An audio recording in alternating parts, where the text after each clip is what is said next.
বন্ধুরা দেখুন, কুমির মামা বাটে পড়ে গেছে। কুমির এক্সপোর্ট করতেছে। দেখুন বন্ধুরা কিভাবে প্যাকিং করে। সে তো প্যাকিং এ ঢুকতে চায় না। দেখছেন বন্ধুরা, এগুলা চাল জাতীয় কুমির, তারপরও মুখটা বেঁধে রাখছে এবং অন্য কোথাও হয়তো ট্রান্সফার করছে, হতে পারে অন্য কোথাও চাষ করবে সেই জন্য পাঠাচ্ছে, হতে পারে কোনো হোটেলে বিক্রি করে দিচ্ছে তাদের জন্য পাঠাচ্ছে। যে কোনো কারণে তারা এইটা এক্সপোর্ট করতেছে। দেখুন বন্ধুরা, তারা কি কৌশলে এটাকে প্যাকেজিং করে এবং প্যাকেজিং করার পর তারা পাঠিয়ে দেবে যেখানে যাওয়ার সেখানে।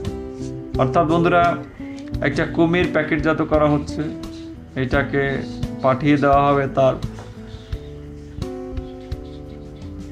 গন্তব্যস্থানে।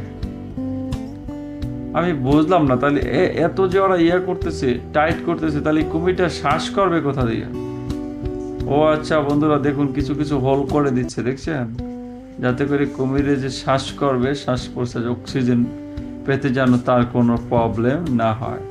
তো বন্ধুরা দেখতে থাকুন তারা কি করে। আমিও জানি না তারা কি করবে, এতটুকু দেখলাম যে একটা কুমিরকে তারা প্যাকেটজাত করছে। এবার দেখেন একটু একটু হোল করে দিচ্ছে যাতে করে কুমিরের শ্বাস প্রশ্বাসে কোনো ধরনের সমস্যা না হয়।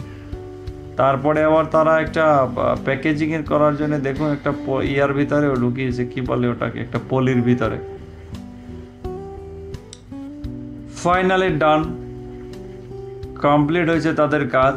এবার তারা এটাকে এক্সপোর্টের উদ্দেশ্যে পাঠিয়ে দেবে। তো বন্ধুরা, খুব যদি ভালো লাগে শেয়ার করবেন।